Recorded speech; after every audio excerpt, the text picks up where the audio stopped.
Today is November 15th, 2016. John, I have an $84,000 question for you. Gee, Andrew, I can't imagine what that would be, but ask away. What stock would you have made $84,000 on if you bought 1,000 lot 2 days ago after hearing about it on this podcast? And by 1,000 lot, you mean 1,000 shares. 1,000 shares, yeah, just fake trade. So in other words, at 13, what was the entry on this one, Andrew? 13 what? Was it 13 or 14 bucks? No, it was 13.77. Okay, when we so spoke at about 13.77, 1,000 shares of this stock that Andrew's speaking of, which is, of course, DRYS, Oh my God. DRYS. We're not allowed to say that anymore. But go ahead. Oh, no? No, go ahead. Okay. Well, that stock is now trading for, drum roll please, DRYS. On the day has traded as high as 102. It is presently 93. Sick. Which means that you would be up $80 from where Andrew talked about getting in on this. I know.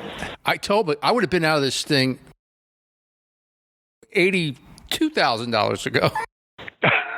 Honestly, I don't know which is worse, to have it fake and then like make all this fake money, or just actually have bought it and say, oh my God, I made $3,000 and I'm like a genius. I haven't seen a short squeeze like this since, I don't know, the squeeze of all time is probably Volkswagen. Before that was maybe Septuagint, SRPT. I think that went up like 10, Sarepta. 50. Sarepta.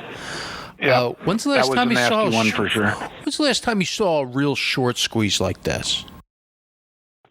It's been a while, but this is one of those reasons that if you want to be short, you want to be short through expressing that in puts. And this is, everybody always thinks, oh, yeah, well, stocks gap down. They gap up and they go.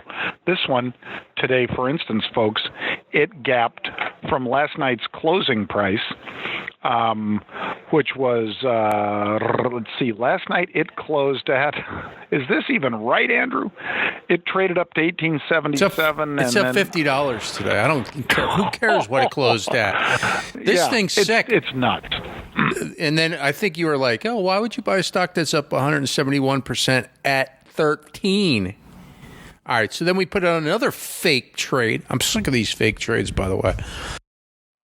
You'd rather have the real money instead of that, huh? I know. We're going to get to that in a sec, because there is one trade I did. It was real, and it's real nice. And it's real nice right now.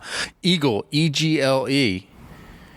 Yep. We had that yesterday. You did the real thing. I did the fake one, just because I did the real thing in EAGL DRYS, EGLE.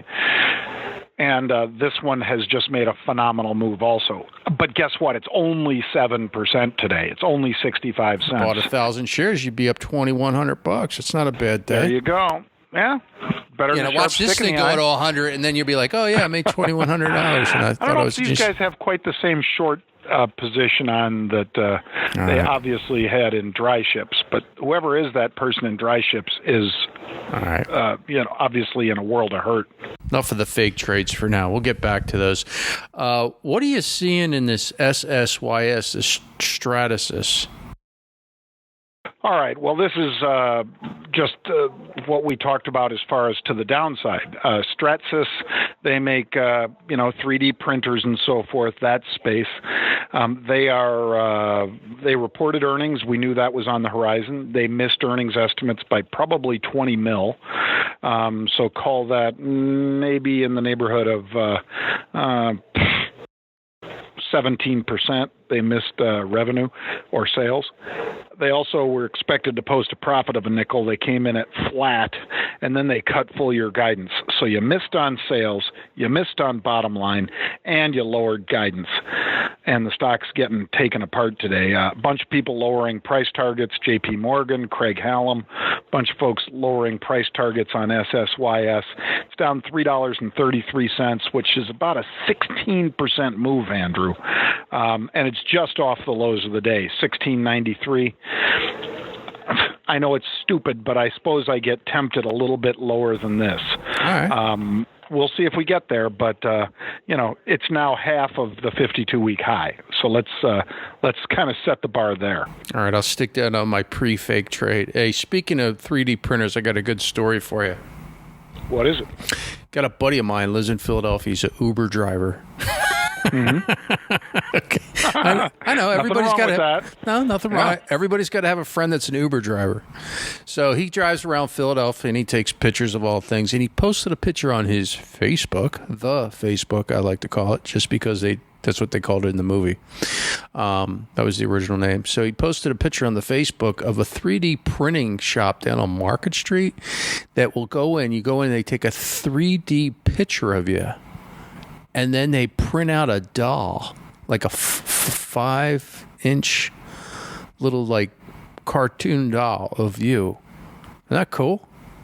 It's like I like it. It's like the ultimate selfie.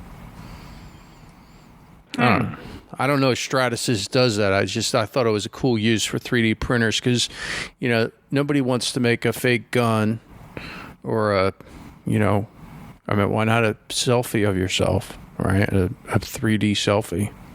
What would you do with this? What would you do if you had like a doll, 5-inch doll? I know there are companies that have already done stuff like this. Like you can send in and get a bobblehead of yourself. Oh yeah. If you had the ego and needed that or something, or just wanted something to mess with your significant other, send them that. But wait a second. Wait, so you're going to send your wife a bobblehead? No, not me. I have no interest in bobbleheads for me or anybody else. I got you a bobblehead for our anniversary. Got you a great Christmas present, honey. You're going to love it. Not so much. I think what I would do is I would practice in the dark arts of Voodoo, and I would create my own little. Who knows? Maybe I'll get one done at you and do some Voodoo on you. Grab one of your hairs from your head. And then when you're on air, I can just like twist your arm. Funny. Anyway. Like it. So, all right. Facebook, since we mentioned that, since people are still posting on the Facebook, what are you seeing there? Well, I think I told you when we broke the 200-day moving average in this one, just like as we approached the 200-day in Amazon, I sold puts. And I added to it 2 days ago.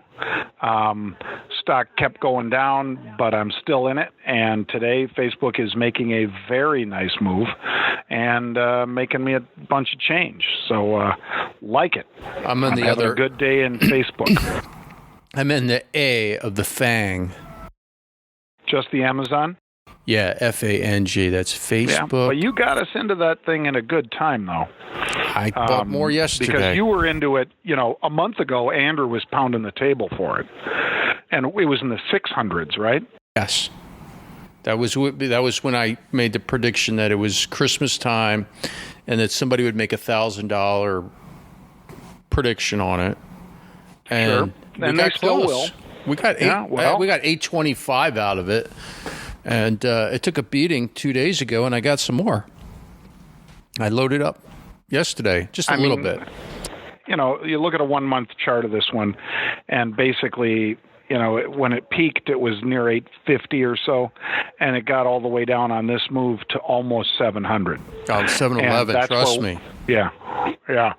Well, 741 today, baby. All right. That works. So I'm going to hold on to mine. I have a feeling about this Amazon right now. It's like kind of like ready to coil. I feel like it's going to rip through 750 and then I'm done. I might keep again, like DRYS. I mean, like you said, it's the hardest thing is, what do we agree on? You said it's easy to get out. I think it's easy too, but selling on rips or buying on dips. They're both difficult. You let us know which one you think's harder, buying dips or selling rips. I think you're. I guess selling rips because most people aren't used to being a short in the market, but I wouldn't either. I would buy a put spread. I would not sell a rip for the exact reason that we saw in dry ships. Okay, so where we got? I got that, and then last but not least, whatchamacallit, George Soros sold all his gold yesterday, according to something I read. I don't know if I can believe it. Was he the 85,000 lot that you saw on Friday? Somebody front running that? I don't know. It sounds like him. Could be. Could that be the bottom?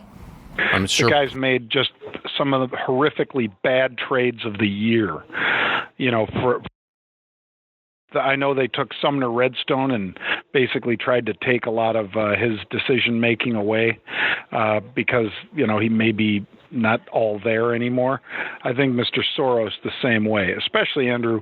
Is he gonna keep sending protesters into Chicago, paying for the protesters to come into Chicago? He's long bus transportation for these. They must be long bus stops and diesel.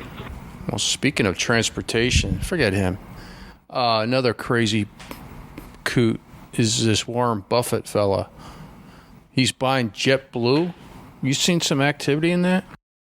Well, he's not necessarily, but the ones he disclosed on this morning, Andrew, were...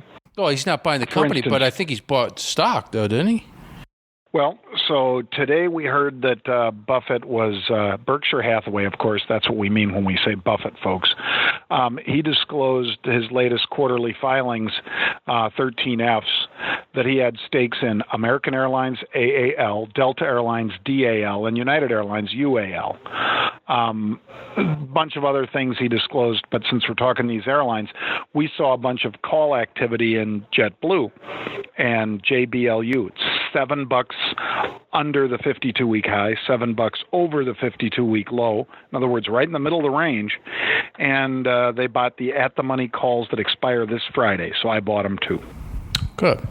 And I tell you what, JBLU. I like the airlines. I know, because because you fly around a lot. They know why you fly. They know why I fly. Because I got to get here, that's why. Yeah, and they charge you appropriately.